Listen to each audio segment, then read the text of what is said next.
आजकल लड्डू गोपाल हर घर में है। और अगर आप भी लड्डू गोपाल को घर में लाना चाहते हैं तो उन्हें घर में लाने के लिए आपको किन किन बातों का ध्यान रखना चाहिए, इस बारे में बताया गया है।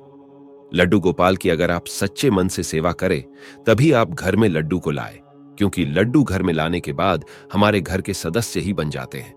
और अगर हम लड्डू गोपाल को अपने बच्चों की तरह प्यार करें और सेवा करें तो लड्डू आपकी हर मनोकामना पूरी करते हैं।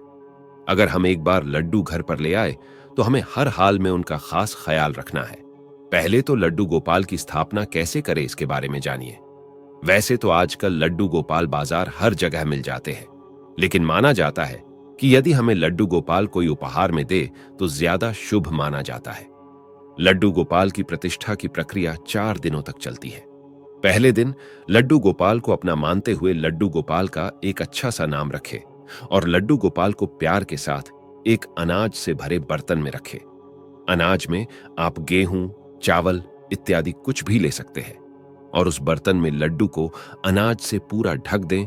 वो उनकी आंखों पर एक पट्टी भी बांध दें। फिर दूसरे दिन नहाकर नित्य कर्म करने के बाद ब्रह्म मुहूर्त में अपनी आंखें बंद करके प्यार से अपने लड्डू को बाहर निकाले, उनकी पट्टी खोले और प्यार से लड्डू को निहार कर उनको एक बर्तन में रखकर बर्तन में सभी तरह फल रखें। फिर तीसरे दिन नहा धोकर ब्रह्म मुहूर्त में लड्डू को फलों के बर्तन से निकालकर सब्जी के बीच में लड्डू को रखा जाता है और इसी तरह चौथे दिन लड्डू को फूलों में रखा जाता है। अगर आप लड्डू को जन्माष्टमी पर स्थापित करना चाहते हैं तो आप यह चारों प्रक्रिया 1 घंटे के अंतर में 1 दिन में कर सकते हैं। तो अब 4 दिन की प्रक्रिया पूरी होने के बाद 5वें दिन आप लड्डू को नहा धोकर फूलों के बर्तन से निकालकर उन्हें खाली परात या थाली में बैठाकर पहले उन्हें कच्चे दूध से नहलाएं और ध्यान रहे कि लड्डू को अपना बच्चा समझकर घर के सदस्य समान पूरी भावना और प्यार के साथ नहलाएं। पहले दही, चीनी, फिर शहद और आखिर में थोड़ा सा घी लगाकर प्यार से मसलकर नहलाएं और आखिर में गंगा जल मिले सादे जल से नहलाएं। जल मौसम के अनुसार ले, गर्मी में शीतल जल और सर्दी में गुनगुना जल ले। फिर लड्डू को एकदम साफ मलमल के कपड़े या सूती रुमाल से साफ करके वस्त्र पहनाएं। वस्त्र नए होने चाहिए। फिर उनको चंदन का तिलक लगाएं, फिर इत्र लगाएं और फिर लड्डू को गहनों से सजाएं और लड्डू को उसकी बांसुरी बहुत प्यारी होती है तो नई बांसुरी रखें। लड्डू गोपाल को खाना कैसे खिलाएं और क्या खिलाना है, इसके बारे में आपको अवश्य पता होना चाहिए। जैसा कि सबको पता है, लड्डू को माखन मिश्री पसंद होती है, तो लड्डू को पहले माखन मिश्री का भोग लगाएं, फिर दूध का भोग लगाएं। लड्डू को दिन में 4 बार दूध का भोग लगाएं और दोपहर में बिना प्याज लहसुन के भोजन का भोग लगाएं। भोजन सबसे पहले लड्डू को खिलाएं, फिर लड्डू का भोग लगा भोजन बाकी पूजन में मिलाकर बाकी जनों को करवाएं। लड्डू की पूजा कैसे करें इसकी बात करते हैं। लड्डू गोपाल की पूजा करते समय सबसे पहले हम जो भी पूजा करें सच्चे दिल से और मन से करनी चाहिए। पहले लड्डू को चंदन का तिलक लगाएं, फिर धूप जलाकर पूजा करें। लड्डू को फूल अर्पित करें और फिर आरती करें। लड्डू की आरती दोनों समय करनी चाहिए। सुबह और शाम को आरती करें, वह रात को लड्डू को दुलार करके सुलाएं। और जैसे कि सबको पता है, लड्डू को राधा नाम बहुत अच्छा लगता है, तो लड्डू को सुलाते हुए उठाते समय राधे राधे जरूर बोलें। लड्डू गोपाल की आरती कैसे करें।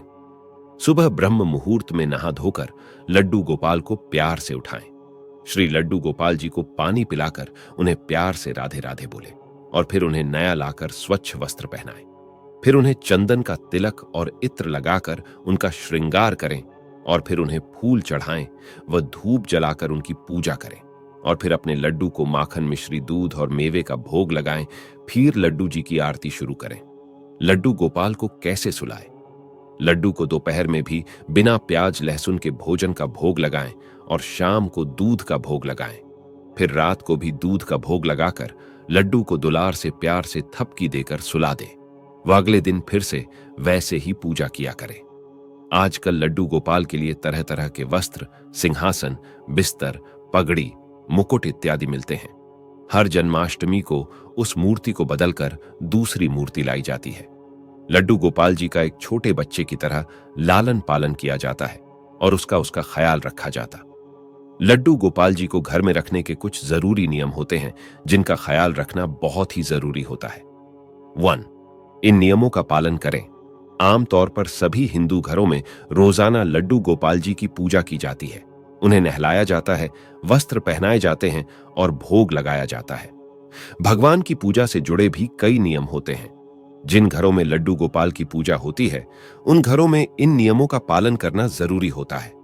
आज हम आपको बताने जा रहे हैं ऐसे 5 नियमों के बारे में जो घर में लड्डू गोपाल हैं तो इन नियमों को जरूर करें। 2. नियमित स्नान कराएं, हर दिन वस्त्र बदलें। अगर आप भी लड्डू गोपाल जी को अपने घर में ला रहे हैं तो सर्वप्रथम आपको अपने मन में यह भाव पैदा करना चाहिए कि अब यह आपका नहीं बल्कि लड्डू गोपाल जी का घर है और बाकी लोगों की तरह लड्डू गोपाल भी इस घर के सदस्य हैं। उसके बाद रोजाना नियम से उन्हें सुबह ही स्नान कराएं और रोजाना उनके वस्त्र बदलें। ध्यान रहे कि हमें लड्डू गोपाल जी के लिए ठीक उसी प्रकार की दिनचर्या का पालन करना चाहिए जैसा कि घर के बाकी सदस्य करते हैं। वह भी आपके घर के सदस्य हैं। 3. सबसे प्यारा और राजदुलारा सदस्य श्री लड्डू गोपाल। अगर आप बाहर से खाने पीने की कोई वस्तु या फिर अन्य चीजें लेकर आ रहे हैं तो पहले घर के सबसे छोटे सदस्य लड्डू गोपाल जी का भोग जरूर लगाएं। उन्हें घर का सबसे प्यारा और राजदुलारा सदस्य माना जाता है। ये मानते हुए घर में बनने वाले सभी पकवानों या फिर खाने की सभी वस्तुएं पहले उन्हें भोग लगाएं। 4. संध्या आरती और झूला कैसे करें। संध्या के समय रोजाना नियमित रूप से संध्या आरती करें और भोग लगाएं। लड्डू गोपाल जी की पूजा में एक भी दिन का अंतराल नहीं होना चाहिए। अगर आप किसी काम से घर के बाहर जा रहे हैं तो इस बात का ध्यान रखिए कि घर की एक चाबी लड्डू गोपाल को देकर जाएं और ये प्रार्थना जरूर करके जाएं कि हे प्रभु, आप इस घर की रक्षा करना। आप चाहें तो ऐसा भी कर सकते हैं कि अपने किसी करीबी पड़ोसी को लड्डू गोपाल जी को सौंप कर जाएं ताकि वह रोजाना उनका भोग और पूजा कर सके और उनका ध्यान रखें। 5. खिलौने भी लाएं लड्डू गोपाल जी के लिए। हम जब भी कहीं बाजार जाते हैं तो घर के बच्चों के लिए खिलौने लेकर आते हैं। उसी प्रकार जब आप बाजार जाएं तो जैसे अपनों बच्चों के लिए खिलौने लाते हैं वैसे ही लड्डू गोपाल जी के लिए भी नए नए खिलौने लेकर आएं और समय निकालकर स्वयं भी उनके साथ खेलें। हो सके तो लड्डू गोपाल जी को अपने साथ समय समय पर घुमाने भी लेकर जाएं। 6. दिन में 4 बार लगाएं भोग। जिस प्रकार से घर के बाकी सदस्य सुबह स्नान के बाद नाश्ता करते हैं, फिर दोपहर में भोजन और शाम को फिर जलपान और रात में भोजन, ठीक इसी प्रकार से लड्डू गोपाल जी का भी कम से कम 4 बार भोग लगाना जरूरी है। माना जाता है कि जिस प्रकार छोटे बच्चों को बार बार भूख लगती है वैसे ही लड्डू गोपाल जी को भी भूख लगती है और उन्हें भी समय समय पर खिलाना जरूरी होता है। आशा करते हैं आपको हमारी प्रस्तुति अच्छी लगी होगी। कृपया इसको शेयर और लाइक करके हमें सहयोग कीजिए। धन्यवाद। जय श्री राम, जय लड्डू गोपाल।